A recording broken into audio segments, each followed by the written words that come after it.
राधे राधे गुरुजी। राधे राधे। गुरुजी हम झांसी से हैं और जैसे हमारे यहाँ खटक यानी की काली मैया है, हमारे यहाँ खटक यानी की काली मैया है, तो वहाँ ऐसा होता कि जब मैया जी बैठती हैं तो जब वो उठ रही होती जब विसर्जन के लिए, तो उनकी इच्छा अनुसार जब तक मतलब बकरे नहीं कट जाते वे हल्की नहीं होती, उठती ही नहीं है। और जब उनकी इच्छा अनुसार बकरे कट जाते हैं तो वे हल्की अपने आप हल्की हो जाती हैं और उठ जाती हैं और फिर उन्हें एक ही बारी में ले जाया जाता। तो ये कैसी प्रथा है? मतलब क्यों, मतलब माता मतलब उनको क्यों चढ़ते हैं सिर्फ, और ऐसा क्यों होता है? ये हमने देखा भी है।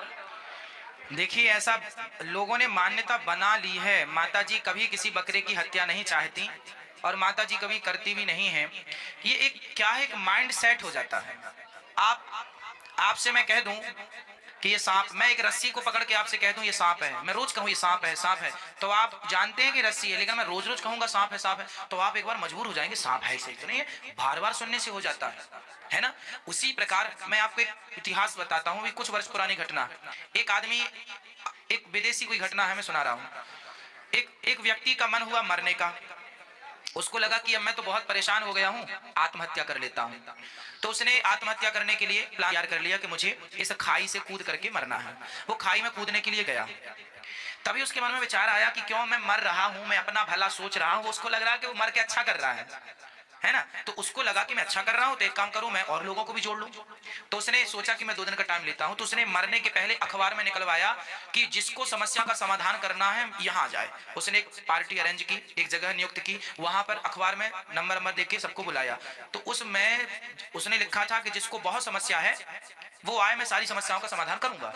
तो उस दिन उसके पास 2000 लोग पहुंचे और सबको बिठाया और उसने 5 घंटा प्रवचन किया मरने पर कि देखो जीने से कोई फायदा नहीं है, मर जाओ सब समस्या का समाधान। ऐसा उसने सबको बताया। और आप आश्चर्य मानेंगे, ये टीवी न्यूज अखबार की खबरें हैं, आप भी आज भी आपको मिल जाएंगी। 2000 लोगों को उसने अपने शब्द जाल में फंसा लिया। 2000 लोगों को शब्द जाल में फंसा लिया और 2000 लोगों के बगल में सल्फास की गोलियां रखवा दी। बोले जिसको मरना है तो मैं तो जा रहा हूं, देखो कोई समस्या नहीं है, मरने की समस्या का हल है। ऐसा उसने सबको बरगलाया। देखो खुद गलत था, औरों को भी गलत रास्ता दे रहा था। और उसने ऐसा शब्द जाल में बांधा कि सच्ची 2000 लोग सबके सब मर गए। इसमें ताली बजाने की जरूरत नहीं है क्योंकि मरे हैं ना, जिंदा होते तब बचवाते 2000 लोग मर गए अच्छा सुनिए, यहाँ ठीक है। उसी तरह क्या होता है कि जो आप प्रश्न कर रहे हैं कि दुर्गा जी हल्की हो जाती हैं या वजनदार हो जाती हैं, ऐसा कुछ भी नहीं है। ऐसा कुछ भी नहीं होता, ऐसा कुछ भी नहीं होता। ये केवल मन की कल्पना है। सुनी सुनी बातों पे हम लोग बिलीव कर लेते, अरे ऐसा है, हाँ हाँ अभी तो वजन लग रहा था अब नहीं लग रहा है, अभी तो लग रहा था अब नहीं लग रहा। हाँ, ये केवल पुरानी गलत परंपराओं को चलाते रहने का एक तरीका है।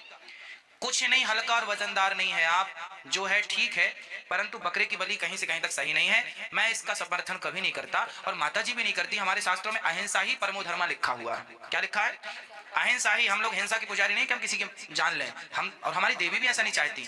वो पुरानी मान्यता, कुछ मांसाहारी लोग थे और उन लोगों को मांस खाने की आदत थी, तो महंगा मिलता था, कहाँ से लाए, तो ने शुरू कर दी कि शादी ब्याह में लड़का लड़की के ब्याह में करो या माता जी के नाम पे करो तो हमको खाने मिलेगा उनको, इसी बहाना। तो उस चक्कर में वो बलि बलि चढ़वाते रहे, है ना, जबकि ये पूरी प्रथाएं गलत है। और महाराज जी कोलकाता साइड जैसे वो नवरात्रि में माता जी बैठी होती हैं और वहाँ पे अंडे के स्टॉल ये सब लग रहे थे, लोग अंडे वगैरह मछली वगैरह खाकर उनके उसमें जाते हैं आरती वगैरह में, तो वहाँ के संस्कार क्या गलत है? हाँ देखो, क्या बंगाल जो है ना, बंगाल में वहाँ का मुख्य भोजन ही मछली चावल है ना। मछली चावल वहाँ बंगाली लोग ना देवी जी को भी चढ़ाते हैं। क्यों चढ़ाते हैं? क्योंकि वहाँ का भोजन ही है। शादी में लड़कियां का विवाह होता है तो वहाँ मछली गिफ्ट की जाती है ना। तो ये वहां की परंपरा है। क्यों? आज के बहुत साल पहले वहां पर कुछ नहीं होता था, केवल चावल होता था। तो चावल तो मिल जाएगा, खाए के संग खाएंगे, तो समुद्र बगल में था, मछली के संग खाएंगे। तो मछली चावल उनकी मजबूरी थी, आज के हजारों साल पुरानी। तो वो वही खाते थे और देवी को भी चढ़ाते थे। तो वो उस जमाने की रिक्वायरमेंट थी। पर आज तो दाल चावल अवेलेबल है, आज तो दालें भी हैं, सब्जी भी है, इत्यादि है। तो अब खाएं ये चीज, अब वो चीज बंद। भाई जब तक मजबूरी थी। काशी में एक विद्वान की कथा सुना देता हूँ।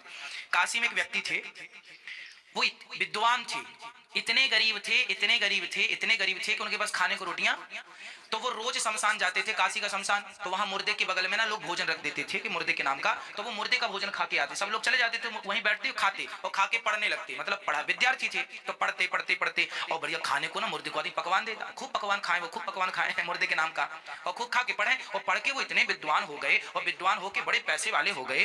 अब पैसे वाले भले हो गए पर आदत पड़ गई अच्छा अच्छा खाने की, तो फिर चले गए। तो एक दिन वहां गए तो वहां पर उनको एहसास हुआ अंदर से, है ना, ये समझ लो कि आकाशवाणी हुई। स्वप्न में भगवान ने उनसे कहा या किसी ने कहा कि पागल, जब तू गरीब था, जब तू नहीं था योग्य, तब तो तू खाया, मैंने कुछ नहीं बोला, पर अब तो तू खाने के योग्य हो गया है, तो अब तो मुर्दे का ना खा। जब तक नहीं था तब तक मैंने तुझे माफ किया, पर अब देख तू समर्थवान हो गया, अब तू अपनी रोटियां खा सकता है। तब तो मैंने भी तेरा सपोर्ट किया कि चल खाता है, पड़ जाएगा बच्चा है, पर अब तो तू जिम्मेदार हो गया, अपनी रोटियां खा। उसी तरह ये बात है आपकी कि अब हम समझदार हो गए हैं तो अपने से काम कर लें। और जो बंगाल में जब जरूरत थी तो आप मछली चावल खाए, अब मत खाइए क्योंकि अब आप योग्य हो गए हैं, अब आपके पास दाल चावल की व्यवस्था हो गई, सब्जियों की व्यवस्था हो गई। एक जमाना था तो आप खाते थे, कोई मना ही नहीं था, अब मत खाइए। वहां पर ना माता रानी का मंदिर है, शारदा मैया का, जो स्वामी विवेकानंद जी के गुरुजी थे, रामकृष्ण परमहंस, कलकत्ता में, कलकत्ता वाली माता, तो वहां पे आज भी बकरा चढ़ाते हैं। एक्चुअली बकरा माता जी को नहीं चढ़ता, वहां पर जैसे गुवाहाटी कामाख्या माता मंदिर और यहाँ पे बंगाल में, आपने सुना बंगाल का जादू, ये जो जादूगर लोग होते टोना टोटका वाले, ये टोना टोटका सिद्ध करने के लिए, तंत्र विद्याओं को सिद्ध करने के लिए इनको बलि, उस विद्या में लिखा ही है कि बलि चढ़ानी पड़ेगी। तो वो तांत्रिक लोग टोना टोटका के लिए अपनी बलि चढ़ा करके अपनी विद्या को सिद्ध करते हैं, उसका माता जी से कोई लेना देना नहीं। चूंकि मंदिर में बलि चढ़ते हैं तो हम लोगों को देखने से लगता है कि माता जी को बलि चढ़ रही है, एक्चुअली वो शारदा, वो मैया जी को बलि नहीं चढ़ती। गुवाहाटी में कामाख्या माता मंदिर मैंने भी देखा, मैं दर्शन करने गया तो खून ही खून पड़ा था, तो मैंने देखा, फिर पूछा तो वहां बताया लोगों ने कि यहाँ माता जी को बलि नहीं चढ़ रही है, ये तांत्रिक लोग अपनी तंत्र विद्या को टोना टोटका सिद्ध करने। बंगाल में आज भी जादू है, बंगाल का जादू आज भी प्रसिद्ध है, तो वो जादूगर अपनी जादूगरी विद्या सिद्ध करने के लिए ये टोना टोटका करते हैं, तो वो उसके अंतर्गत चढ़ाते हैं और हम लोगों को लगता है कि माता जी को चढ़ रहा है। ठीक है, आपका सवाल थोड़ा सा आप लोग ना किनारे से